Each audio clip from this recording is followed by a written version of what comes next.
Assalamualaikum warahmatullahi wabarakatuh. Perkenalkan, nama saya Fauzia Salsabila, NPM 1012064. Saya dari kelas H1 Manajemen di JTK University. Saya akan menjelaskan tentang sikap tercela, yaitu durhaka kepada orang tua, yang akan memenuhi penilaian akhir semester atau UAS dari mata kuliah Pendidikan Agama Islam. Baik, di sini saya akan langsung menjelaskan tentang pengertian dari durhaka kepada orang tua. Durhaka adalah menentang atau ingkar kepada suatu perintah yang telah diperintahkan, dan hukumnya itu adalah haram. Sedangkan mentaati orang tua itu adalah wajib.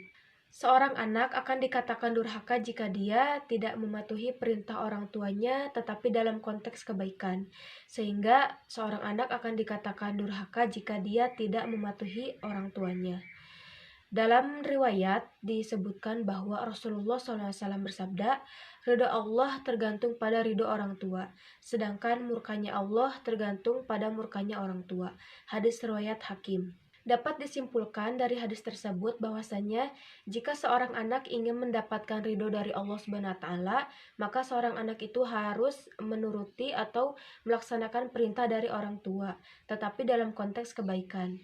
Tetapi jika seorang anak itu tidak mematuhi perintah orang tua, maka anak itu akan mendapatkan murka dari Allah SWT. Dan jika seorang anak itu ingin mendapatkan ampunan dari Allah, maka seorang anak itu harus meminta maaf kepada orang tuanya. Yang selanjutnya adalah larangan durhaka kepada orang tua. Allah SWT sudah sangat melarang kepada hamba-hambanya agar tidak durhaka kepada orang tua. Karena jika seorang anak atau seorang hamba ingin mendapatkan ridho Allah SWT, maka kita harus berbuat baik kepada orang tua. Bahkan Rasulullah SAW melarang umatnya melakukan sikap tercela, yaitu durhaka kepada orang tua. Dari Abu Bakar radhiyallahu anhu berkata, Rasulullah SAW bersabda, maukah aku ceritakan kepada kalian tentang dosa besar? Yaitu ada 3 perkara. Lalu para sahabat menjawab, ya Rasulullah. Kemudian Rasulullah berkata, yang pertama yaitu menyekutukan Allah, yang kedua yaitu mendurhakai kedua orang tua. Pada saat itu Rasulullah sedang bersandar lalu kemudian duduk. Rasulullah berkata, membuat kebohongan atau kesaksian palsu. Dan pada saat itu Rasulullah terus mengulanginya perkataan itu sampai para sahabat berpikir semoga beliau berhenti. Hadis riwayat Bukhari dan Muslim.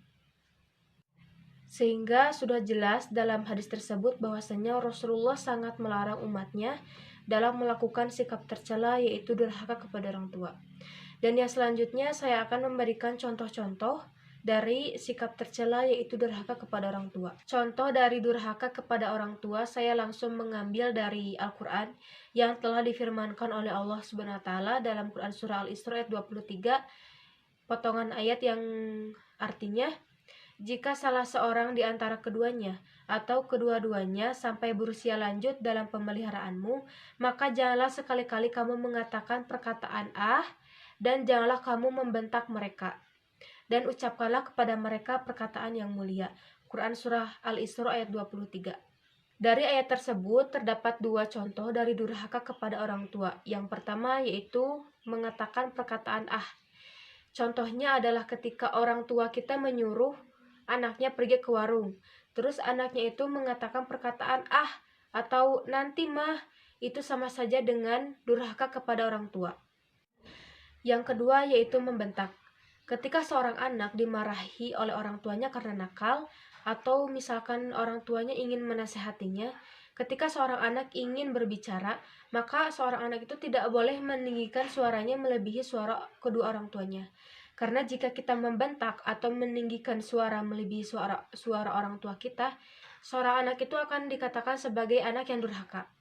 Karena Allah yang telah menjelaskan langsung di dalam Al-Quran, dalam Quran Surah Al-Isra ayat 23, yang mengatakan bahwasanya seorang hamba itu tidak boleh mengatakan perkataan dan membentak kedua orang tuanya.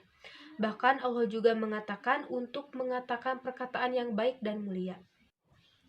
Yang selanjutnya yaitu dampak atau balasan kepada orang-orang yang durhaka kepada orang tua. Kata larangan itu adalah sesuatu hal yang tidak boleh dilakukan oleh seorang hamba. Sehingga jika seorang hamba itu melakukan larangan, maka seorang hamba juga harus tahu konsekuensi atau balasan yang akan diterimanya nanti. Sehingga jika seorang anak itu atau seorang hamba tidak berbakti atau berbuat baik kepada orang tuanya, mematuhi segala perintahnya, maka disebutkan bahwasanya balasan yang pertama yang akan diterimanya itu adalah dosa besar. Dari Anas bin Malik radhiyallahu anhu berkata, Rasulullah SAW bersabda, dosa-dosa besar dan yang paling besar itu adalah yang pertama menyekutukan Allah, yang kedua yaitu durhaka kepada orang tua, yang ketiga yaitu perkataan dusta atau sumpah palsu. Hadis riwayat Bukhari dan Muslim. Sudah jelas bahwasanya hal yang pertama didapatkan oleh orang-orang yang durhaka yaitu dosa besar. Dan balasan yang kedua untuk orang-orang yang durhaka kepada orang tua yaitu tidak bisa masuk surga. Dari Abu Darda radhiyallahu anhu berkata, Rasulullah SAW bersabda, tidak masuk surga seorang anak jika seorang anak itu durhaka kepada orang tuanya, peminum khamr atau minuman keras, dan orang yang mendustakan takdir atau qadar. Dari penjelasan tersebut, hal yang harus kita ketahui bahwasanya apapun yang kita lakukan di dunia ini, kita akan dimintai pertanggungjawabannya. Apapun yang kita lakukan akan ada balasannya.